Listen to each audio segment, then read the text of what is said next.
Oy, hala, tingnan ninyo mga palanggeng. Ayan, oh. Ito. Ayan. Mag-iisang taon na yan. Noong Pasko. Last year pa yan na Christmas gift. Nandito pa rin. Ayan, oh. Mga fruit cocktail yan.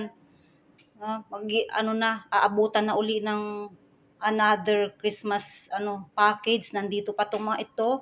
Kaya ngayon, nag-decide ako na lutuin o gawin na yan. Gamitin na. Kasi maaabutan na naman siya ng isa pang Pasko. Ay, itong mga fruit cocktail na to ay ating gagamitin. Gagawa tayo ng macaroni fruit salad. Oh. Ito, niluluto ko na ang pasta according to package instruction. Ayan, luto na nga siya. Kaya i-drain na natin. Lagyan ng tubig. Patuluin. Basta naman. O ayan, i-drain natin ang fruit cocktail at ang kanyang syrup ay i-reserve natin para gawin naman natin ito yung gamitin natin sa pagluto ng gelatin na gagamitin din natin dito mamaya isahog sa ating macaroni fruit salad. Ito isa pa din natin itong 2 days naman na fruit cocktail.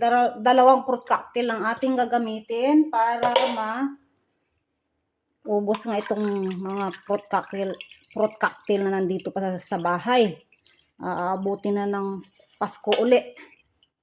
Sunod naman ay gagawa tayo ng gelatin na gamit ang syrup ng fruit cocktail. Ito dahan-dahan natin sprinkle yung powder gulaman dyan sa syrup at haluin natin ng haluin hanggang sa matunaw ang powdered gulaman at lulutuin natin ito sa katamtamang apoy hanggang sa malapit na siyang kumulo.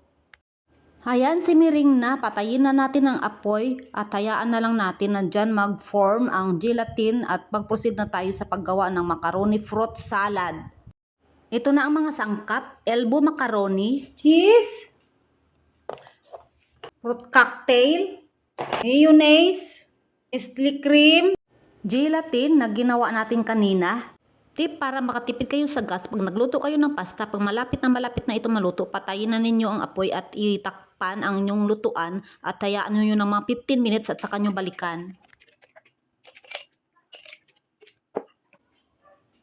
Halo-haloin natin ang mayo sa ating pasta para mag-incorporate ang mayo dyan sa ating pasta. Bakit daw macaroni fruit ang aking lulutuin, hindi na lang chicken macaroni? Alam kasi ninyo, itong fruit cocktail ang habol na magamit. Kung chicken macaroni ang aking lutuin, hindi ko to magamit ang fruit cocktail. At ang fruit cocktail na to ay maabutan na naman ng Pasko. Nung isang Pasko ka to, sa Christmas package pa to galing.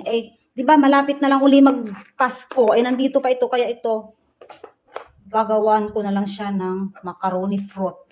Hindi naman to ngayon lang kami nagluto nito ng macaroni fruit. Yan ay matagal na naming ginagawa. Itong macaroni fruit salad. 1990s pa lang ay gumagawa na kami ng ganito. One time nga, napanood ko sa KMGS na i-feature ni Miss Jessica Soho na siya pala ay ganito rin ang kanyang ginagawang dessert para sa kanilang Noche Buena. Lagyan din natin ng cheese. Itong cheese na to ay Chevital na quick melt. Lagyan din natin ng Nestle cream. At ilagay na rin natin itong gelatin yan na niluto sa syrup ng fruit cocktail. Lagyan rin natin yan ng a pinch of salt, pambalanse yan para hindi masyado matamis ang ating salad. Ito, titikman na natin ang timpla. Ayan, ayos na. Kaya ilagay na natin ito sa lagayan at palamigin.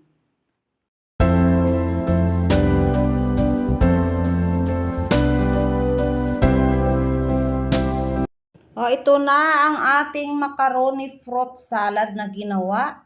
Ito, yung isa may bawas na nga at natikman na. Titikman natin uli. Ayan. Diba? Ang sarap yan. Yun.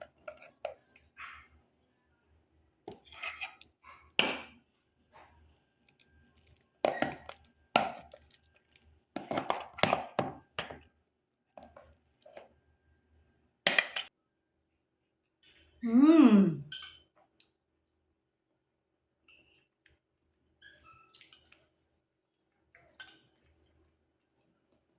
Sarap.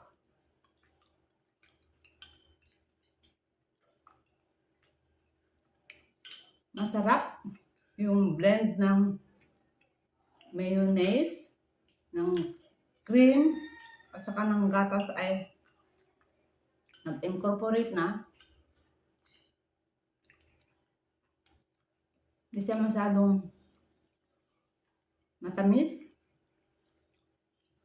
Tamang-tama lang ang timpla. Masarap. Try nyo ito.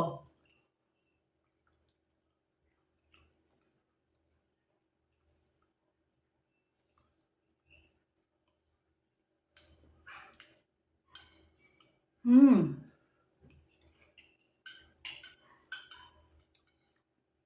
Hmm.